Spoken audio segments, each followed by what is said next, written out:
Hello good morning everyone, my self Priyanshu Kumar. Last class में हम लोग डिस्कस कर रहे थे on very important topic of pharmaceutical formulation. तो हमारा डिप्लोमा ऑफ फार्मेसी का चैप्टर 5 है। तो इसमें हम लोग लास्ट क्लासेस में जो सो टैबलेट देख चुके हैं, उसका एडवांटेज डिसएडवांटेज देख चुके हैं, और हम लोग method of tablets types of tablets देख रहे थे, जिसमें हम लोग कोटेड टैबलेट के बारे में अभी पढ़ रहे हैं। कोटेड टैबलेट का जो टाइप्स है पूरा हम लोग देख चुके हैं, और आज के क्लास में हम लोग मेनली देखेंगे कि प्रोसेस ऑफ कोटिंग कैसे होता है, उसमें क्या क्या डिफेक्ट्स होते हैं, कौन कौन से इक्विपमेंट्स हम लोग यूज करते हैं। कोटिंग प्रोसेस क्या है, ये सुन के क्या लग रहा है? कोटिंग प्रोसेस मतलब जो हम लोग टैबलेट के ऊपर कोटिंग करते हैं, ठीक है, वो कोटिंग कैसे होता है, क्या क्या उसमें स्टेप्स फॉलो किए जाते हैं, ठीक है। तो the tablet coating involves these significant procedure, ये कुछ प्रोसीजर हैं जो टैबलेट कोटिंग में हम लोग करते हैं।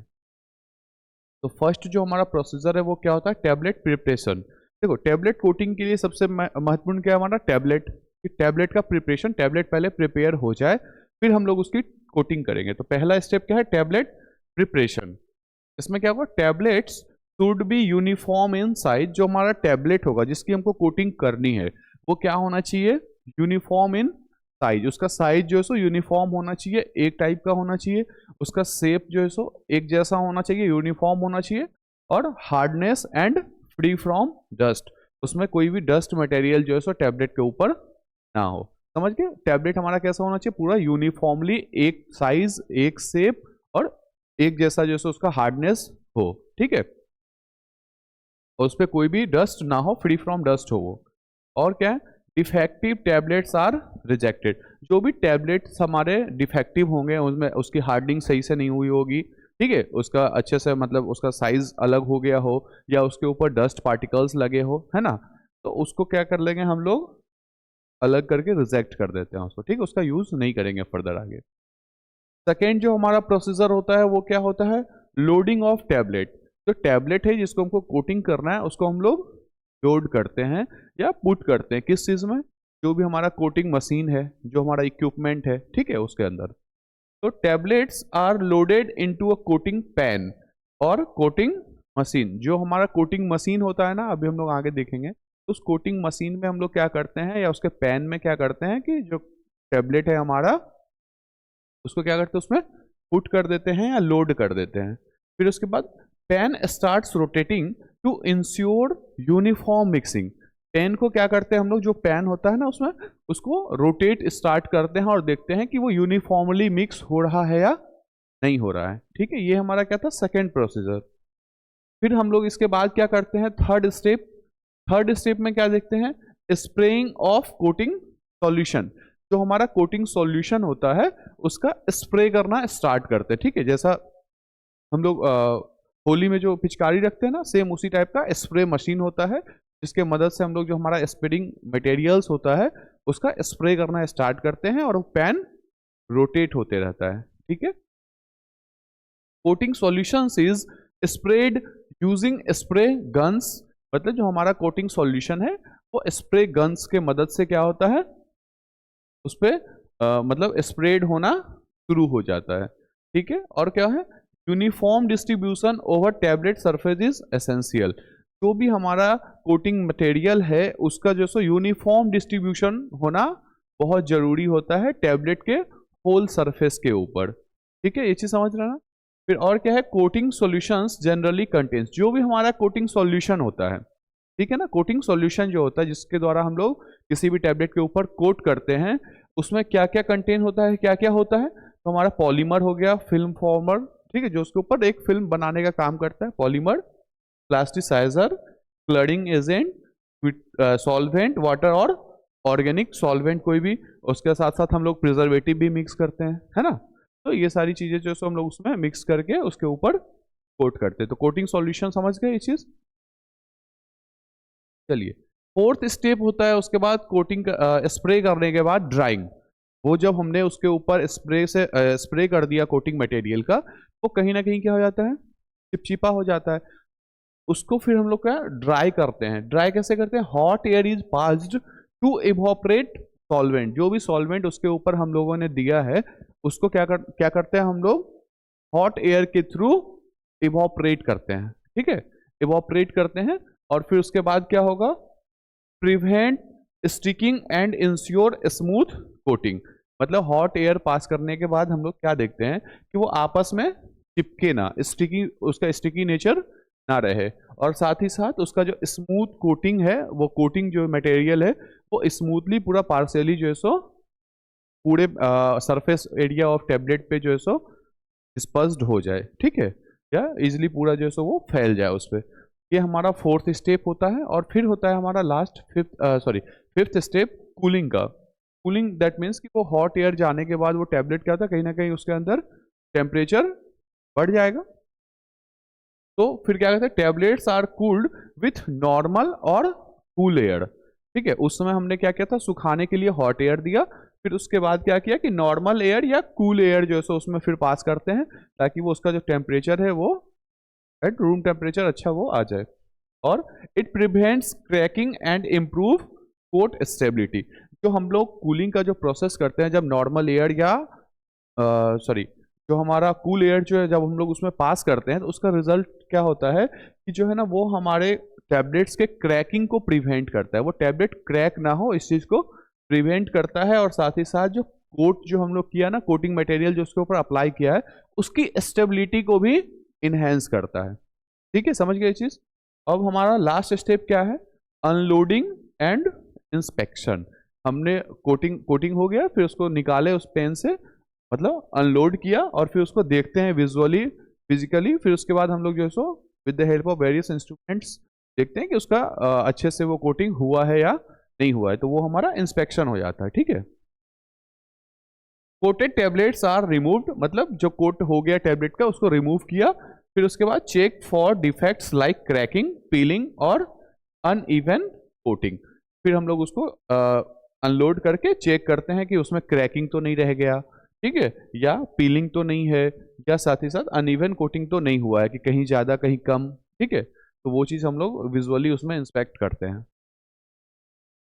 चलिए आगे हम लोग बात करेंगे इक्विपमेंट्स यूज्ड इन कोटिंग।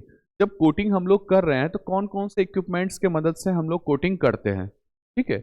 तो फर्स्ट जो हमारा मशीन है, जो इक्विपमेंट है, conventional method, conventional coating pan है, ठीक है। जैसे हम लोग पिक्चर मशीन वगैरह जो होता है ना, जैसे ब्लाइंडर की भी बात करेंगे हम लोग, कुछ ब्लाइंडर जैसे ना डबल कॉन्सेप्ट ब्लाइंडर वगैरह जब हमने बताया था, सेम उसी टाइप का इसमें क्या होता है, पेन लगा हुआ होता है, ठीक है। और उसमें हम लोग सेम ड्रग मटेरियल देते हैं, स्प्रे के मदद से स्प्रे करते हैं, और वो रोटेट होके उसके ऊपर कोट हो जाता है, ठीक है। तो it is suitable only for sugar coating. जो हमारा कन्वेंशनल कोटिंग पेन है ना, वो क्या है, शुगर कोटिंग के लिए बस जो है सो वो सुटेबल होता है, ठीक है। और जो हमारा सेकेंड इक्विपमेंट है, perforated coating pan. Perforated coating pan का यूज कहाँ कहाँ हम लोग करते हैं, फिल्म कोटिंग और इंटेरिक कोटिंग। कौन कौन सा, फिल्म कोटिंग और इंटेरिक कोटिंग। थर्ड हमारा है fluidised bed coater, FBC, fluidised bed coater. इसका ये थोड़ा सा क्या है, एडवांस्ड है, ठीक है, एडवांस्ड है। इसमें हम लोग इसका यूज कहाँ कहाँ करते हैं, यूज फिल्म कोटिंग में, इंटेरिक कोटिंग में, और साथ ही साथ सस्टेन्ड रिलीज कोटिंग में, ठीक है, समझ गए ये चीज। और फोर्थ जो हमारा है वो है dip coating equipment. Dip coating equipment नाम सुन के क्या लग रहा है कि इसमें हम लोग कोटिंग के लिए जो हमारा ड्रग मटेरियल होगा, जो टैबलेट होगा, उसको हम लोग कोटिंग मटेरियल में क्या करते हैं, डिप करते हैं, ठीक है। डिप करके फिर निकाल दिए और वो सूखे। जैसे हम लोग कभी देखें ना, आइसक्रीम वगैरह जो बनता है उसके ऊपर चॉकलेट का लेयर लगाने के लिए हम लोग क्या करते हैं, उसको चॉकलेट के सॉल्यूशन में उसको डिप करते हैं, फिर ऐसा निकाल देते हैं, फिर वो ड्राई हो जाता है, तो उसके ऊपर एक कोट लेयर जो है चॉकलेट का लग जाता है ना, जैसे चोकोबार वगैरह में होता है, सेम वो चीज़ है। सेम वही है कि डिप कोटिंग इक्विपमेंट वैसा ही होता है। इसका यूज क्या होता है, स्मॉल स्केल और लेबोरेटरी कोटिंग। हम लोग छोटा स्केल पे कोटिंग करने के लिए इस टाइप का डिप कोटिंग इक्विपमेंट जो है सो यूज करते हैं, या जब छोटे मोटे जो लेबोरेटरीज होते हैं वहां पे हम लोग ऐसा मतलब इक्विपमेंट यूज करते हैं। ये लार्ज स्केल पे यूजफुल नहीं होता है, ठीक है। ये हमारे इक्विपमेंट्स थे जो हम लोग टैबलेट कोटिंग के लिए यूज करते हैं। अब देखिए, जब हमने टैबलेट की कोटिंग कर लिया, ठीक है, करने के बाद जब हम लोग उसको इंस्पेक्ट करते हैं या इंस्पेक्शन करते हैं तो कुछ उसमें जो है सो बहुत सारे डिफेक्ट्स भी आ सकते हैं, है ना, क्योंकि गलतियां तो हर किसी से होती है। तो डिफेक्ट्स इन टैबलेट कोटिंग, जो कोटिंग में कौन कौन से डिफेक्ट्स होते हैं। Tablet coatings defects are commonly caused by improper spray rate. जो टैबलेट कोटिंग में जो डिफेक्ट्स होते हैं वो किस किस कारणों से होते हैं, ठीक है। तो कुछ कारण क्या क्या है। इम्प्रॉपर स्प्रे रेट, जो हमने स्प्रे किया है उसका रेट जो है सो इम्प्रॉपर हो जाएगा, अलग अलग हो जाएगा। कभी वो स्प्रे रेट ज्यादा हो गया, कभी कम हो गया, तो उसके वजह से भी जो है सो डिफेक्ट हो सकता है ना। किसी पे ज्यादा कोटिंग हो जाएगा, किसी पे कम कोटिंग होगा। और साथ ही साथ ड्राइंग इशू, वो अच्छे से सूख नहीं पाया, उसके वजह से भी वो चिपचिपा रह गया या कुछ ऐसा हो सकता है ना। और एयर फ्लो प्रॉब्लम, मतलब एयर अच्छे से उसमें फ्लो नहीं हुआ, उसके वजह से भी जो सो कोटिंग में डिफेक्ट्स हो सकते हैं। Requiring adjustment in spray. अब देखो इस चीज को हम लोग कैसे ठीक करते हैं। एडजस्टिंग इन स्प्रे पैरामीटर, स्प्रे पैरामीटर को अच्छे से एडजस्ट करके ठीक कर देंगे कि वो एक समान जो है सो स्प्रे होता रहे। और साथ ही साथ टेम्परेचर, टेम्परेचर को अच्छे से फिक्स कर देंगे, मतलब हॉट एयर के मदद से। और क्या, एयर फ्लो, एयर फ्लो को फिक्स कर देंगे कि मतलब इस रेट से एयर फ्लो उसमें होता रहे, ठीक है। और क्या, during coating tablets several defects can arise, मतलब कोटिंग के दौरान बहुत कुछ जो है सो डिफेक्ट्स होते हैं, में इंक्लूड जो कुछ हैं ऐसा। कौन कौन से जो है सो डिफेक्ट होते हैं। तो फर्स्ट डिफेक्ट है हमारा ब्लिस्टरिंग या बल्बल्स। तो ये क्या होता है, ट्रैप्ड मॉइस्चर सॉल्वेंट, मतलब जो मान लीजिए ये हमारा टैबलेट है, ठीक है, उसके ऊपर हमने जो हमारा जो सॉल्वेंट है या जो हमारा कोटिंग मटेरियल है उसका कोट किया। उस टैबलेट और कोटिंग मटेरियल के बीच में मे भी हो सकता है कि किसी टाइम पे मॉइस्चर कंटेंट हो गया, हो सकता है ना। तो उस वो भी एक तरह का हमारा क्या होता है, डिफेक्ट हो गया, कोटिंग डिफेक्ट हो गया। तो ट्रैप्ड मॉइस्चर, उसके अंदर मॉइस्चर फंस गया, या जो हमारा सॉल्वेंट मिक्सचर सॉल्वेंट था वो उसके अंदर रह गया, वो अच्छे से ड्राई नहीं हो पाया। फिक्स विथ बेटर ड्राइंग, इसको हम लोग ठीक कैसे कर सकते हैं। फिक्स विथ बेटर ड्राइंग, अच्छे से उसको ड्राई करके, और reduced spray rate, spray rate को भी थोड़ा कम कर देंगे, तो उसके मदद से क्या होगा कि वो कम कम स्प्रे होगा, तो वो अच्छे से जल्दी जल्दी ड्राई होता जाएगा, ठीक है। समझ गए ये चीज। सेकेंड डिफेक्ट कौन सा है, क्रैकिंग और स्प्लिटिंग। ये क्या होता है, ब्रिटल कोटिंग और कोड एक्सपेंशन, मतलब इसमें क्या होता है कि कोटिंग जो है ना वो अच्छे से नहीं हुआ और वो क्रैक उसके ऊपर रह गया, ठीक है। तो इसको हम लोग कैसे दूर कर सकते हैं, ऐड प्लास्टिसाइजर्स या फ्लो ड्राइंग, धीरे धीरे उसको सुखाएंगे, ठीक है। तो उसके वजह से क्या होगा, उसमें क्रैकिंग कम होगी। चलिए, और हमारा कौन सा डिफेक्ट होता है, पीटिंग और क्रेटर्स। पीटिंग या क्रेटर्स, ये क्या होता है, हाई स्प्रे रेट, मतलब ये किसके वजह से होता है, high spray rate, spray rate बहुत ज्यादा हो गया, उसके वजह से जो है सो इस तरह का होता है। या टेम्परेचर बढ़ गया उसके अंदर, तो पोर्स कोर्स, मतलब इसको ऑप्टिमाइज कैसे करते हैं, ऑप्टिमाइज स्प्रे या टेम्परेचर, स्प्रे रेट या टेम्परेचर को कम कर देंगे। और फिर एडजस्ट फॉर्मुलेशन, देखिए कुछ कुछ जो हमारा टैबलेट्स जो होता है ना, या कुछ जो एपीआई होता है उसके ऊपर भी डिपेंड करता है कि कुछ डिफेक्ट्स जो है ना उस फॉर्मुलेशन उस एपीआई के वजह से भी जो है सो कुछ डिफेक्ट उसमें हो जाते हैं। तो उस फॉर्मुलेशन को भी थोड़ा सा एडजस्ट करके उसमें कुछ और जो है सो एक्सिपिएंट्स वगैरह यूज करके हम लोग उसको सुटेबल बनाते हैं। और फिर नेक्स्ट हमारा क्या है, ऑरेंज पील, या उसको रफनेस भी बोलते हैं। जो हमारा सरफेस होगा ना आफ्टर ड्राइंग वो क्या हो जाता है, रफ हो जाता है, ठीक है। या ऑरेंज का जो पील होता है ना, ऑरेंज पील टाइप से, मतलब उस टाइप का हो जाएगा हमारा, रफ हो जाएगा उसका टैबलेट का सरफेस, ठीक है। तो वो किस वजह से होता है, पुअर एटोमिजेशन या हाई विस्कोसिटी के वजह से ये हमारा रफनेस उसमें देखने को मिलता है, या फास्ट ड्राइंग के वजह से भी रफनेस होता है। उस चीज को एडजस्ट कैसे करेंगे, एडजस्ट स्प्रे रेट को मतलब कम करके या उसके हिसाब से एडजस्ट कर देंगे, कैसा रफ हो रहा है, कम रफ हो रहा है, ज्यादा रफ हो रहा है, ठीक है। इस चीज को देखते हुए उसके स्प्रे रेट को एडजस्ट करेंगे, और सॉल्वेंट और ऑटोमाइजेशन एडजस्ट कर देंगे उसमें। और फिर नेक्स्ट हमारा क्या है, स्टिकिंग या पिकिंग। स्टिकिंग या पिकिंग का मतलब क्या हो गया कि वो आपस में चिपक रहा है, ठीक है। स्टिकिंग मतलब क्या, चिपक रहा है। तो वेट कोटिंग मतलब कोटिंग जो है वो थोड़ा गीला है, इसके वजह से चिपकता है कोई भी चीज, ठीक है ना। स्टिकी फॉर्मुलेशन, या जो हमारा फॉर्मुलेशन है जो टैबलेट है वो पहले से स्टिकी नेचर का कुछ है, उसके वजह से भी जो है सो इस टाइप का डिफेक्ट होता है। ठीक है, इसको इम्प्रूव हम लोग कैसे करते हैं, इम्प्रूव ड्राइंग को थोड़ा सा इम्प्रूव कर देंगे, ड्राइंग प्रोसेस को, और एडजस्ट प्लास्टिसाइजर, जो प्लास्टिसाइजर हम लोग उसमें यूज किए हैं उसको भी एडजस्ट कर देते हैं, तो फिर उसके मदद से स्टिकीनेस जो है सो उसका खत्म हो जाता है। और क्या डिफेक्ट होता है, ब्लूमिंग या डलनेस। तो प्लास्टिसाइजर्स माइग्रेशन, मतलब जो हमारा टैबलेट है ना उसका कोटिंग करने के बाद वो उसका क्या हो जाएगा, कलर थोड़ा सा जो है ना अलग हो जाता है, डल डल टाइप से हो जाता है। ठीक है, तो वो हमारा वैसा डिफेक्ट होता है जिसको हम लोग एडजस्ट कैसे करते हैं, प्लास्टिसाइजर बदल के, ठीक है, या उसका अमाउंट को कम या ज़्यादा करके, या चेक टेम्परेचर को देख के, मतलब उसको एडजस्ट करके।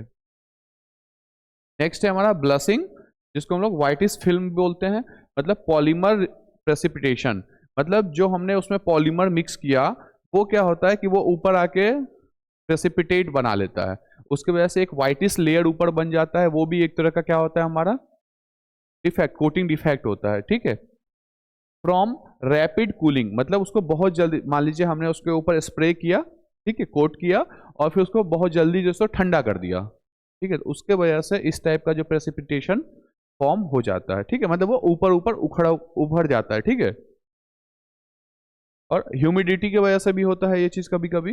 देखो आप इस चीज़ का एग्जांपल आप ऐसे भी समझ सकते हो, आपके घर के आसपास में आप कभी अगर दीवार देखोगे तो दीवार के ऊपर क्या होता है, वो उसका परत जो होता है ऊपरी वाला वो हट जाता है थोड़ा सा, है ना, उसका क्या हो जाता है, व्हाइटिश फिल्म एक बन जाता है ऊपर, वो बोलते हैं ना लोग कि उसमें नमी आ गई, तो नमी की वजह से ऐसा हो गया। तो ये भी सेम चीज़ जो है सो ह्यूमिडिटी वगैरह की वजह से भी होता है, टैबलेट में अगर ह्यूमिडिटी कंटेक्ट हो गया तो उस चीज़ की वजह से भी, मॉइस्चर कंटेंट हो गया तो उस चीज़ की वजह से भी ये चीज़ होता है। इसको हम लोग एडजस्ट कैसे करते हैं, उसके टेम्परेचर से और उसका ह्यूमिडिटी को एडजस्ट करके। ठीक है, नेक्स्ट डिफेक्ट कौन सा होता है, कलर वेरिएशन। ठीक है, कलर वेरिएशन क्या होता है, अनइवन स्प्रे या पुअर मिक्सिंग, उसका अच्छे से मिक्सिंग नहीं कर पाए हम लोग, पुअर मिक्सिंग हुआ, या हम लोग जो है सो उसका स्प्रे जो है सो अनइवन हो गया, अनइक्वल स्प्रे हो गया, कि एक समान एक रेशियो में स्प्रे नहीं हो पाया, कोटिंग मटेरियल एक समान नहीं गया उसमें, तो उसके वजह से जो है उसका कलर का जो वेरिएशन हो जाता है। ठीक है, और ऑप्टिमाइज स्प्रे पैटर्न, उसको हम लोग ठीक कैसे करते हैं, उसका स्प्रे को जो है सो ऑप्टिमाइज करके, एडजस्ट करके, और साथ ही साथ उसके मिक्सिंग को इम्प्रूव करके। ठीक है, और क्या होता है नेक्स्ट, ब्रीजिंग या इनफिलिंग, वो क्या होता है, एक्सेसिव कोटिंग कवरिंग लोगोज, मतलब देखिए बहुत सारी टैबलेट जब आप लोग देखते हैं उस टैबलेट के ऊपर प्रॉपर एक एक टैबलेट के ऊपर कुछ ना कुछ लिखा हुआ होता है, या कुछ लोगो बने हुए होते हैं टैबलेट के ऊपर, होता है ना, कुछ टैबलेट आप देखना कभी खाओगे तो उसके ऊपर लोगो या कुछ लिखा हुआ होता है। जब हम लोग जब उसमें स्प्रे करते हैं ना या कोटिंग करते हैं, तो हो सकता है कि वो जो हमारा कोटिंग मटेरियल था, वो जो उसमें लिखा हुआ जो था ना टैबलेट के ऊपर, उसके ऊपर कुछ ज़्यादा ही जाके एडजस्ट हो गया, तो वो लिखा हुआ जो पार्ट था वो उसमें क्या हो गया, मिल गया, हट गया वो। ठीक है, टैबलेट के ऊपर हमने कैसा लिखा था, उकेड़ के लिखा था कुछ, और जब उसमें ऊपर कोटिंग मटेरियल गया, ज़्यादा हो गया, तो वो उसको भर दिया, फिल कर दिया, तो उसके वजह से जो हमारा, मान लीजिए उससे क्या होगा, बाद में हम टैबलेट का अच्छे से, मतलब जो उस पर लिखना था वो नहीं लिखा हुआ रह पाया, वो भी एक तरह का डिफेक्ट होता है, कोटिंग डिफेक्ट हो गया। उस चीज़ को हम लोग कैसे हम लोग रिड्यूस करते हैं, इम्प्रूव एयर फ्लो या रिड्यूस स्प्रे, एयर फ्लो को इम्प्रूव करके, या साथ ही साथ जो सो स्प्रे जो हम लोग कर रहे हैं उसको रिड्यूस करके, कम करके। ठीक है, अमाउंट उसका कम कर देंगे तो उस पर कम ही जाएगा, जमा होगा। और क्या होता है, और ट्विनिंग, ट्विनिंग क्या होता है, tablet sticking to each other, मतलब जो हमारा टैबलेट है वो आपस में क्या हो गया, हट गया, उसको ट्विनिंग बोलते हैं। ठीक है, तो उस चीज़ को फिर हम लोग कैसे एडजस्ट करते हैं, सेम वही स्प्रे या उसका ड्राइंग अच्छे से कर देंगे, उसको रोटेट करते करते, तो वो हमारा टैबलेट क्या हो जाता है, अलग अलग सेपरेट हो जाता है। ठीक है, लास्ट हमारा है स्कफिंग। स्कफिंग क्या होता है, involves the generation of grey to black marks on the surface of white और lightly coloured film coated tablet, जो हमारा वाइट या लाइट कलर का जो फिल्म कोटेड टैबलेट होता है उसके ऊपर कैसा ग्रे या ब्लैक कलर का एक मास्क लग गया या परत आ गया। ठीक है, तो वो भी एक तरह का हमारा कोटिंग डिफेक्ट होता है, तो उस चीज़ को भी हम लोग इम्प्रूव करते हैं कि उसको मॉइस्चर वगैरह कंटेंट ना हो, अच्छे से उसको किए और जल्दी से उसको प्रोसेस करके पैक कर देते हैं। और ये ज़्यादातर कब होता है इस तरह का स्नफिंग वाला जो प्रॉब्लम है, जब हमारा कोटिंग मटेरियल जो है वो कैसा होगा कि वाइट या स्लाइटली कलर का होगा, हल्के कलर का होगा। उस टाइम पे इस टाइप का जो है सो ये होता है। Thank you very much to all of you. Next class में हम लोग जो है देखेंगे आगे। अभी हम लोग देख रहे थे कौन सा, कोटेड टैबलेट। नेक्स्ट क्लास में हम लोग देखेंगे अनकोटेड टैबलेट के बारे में।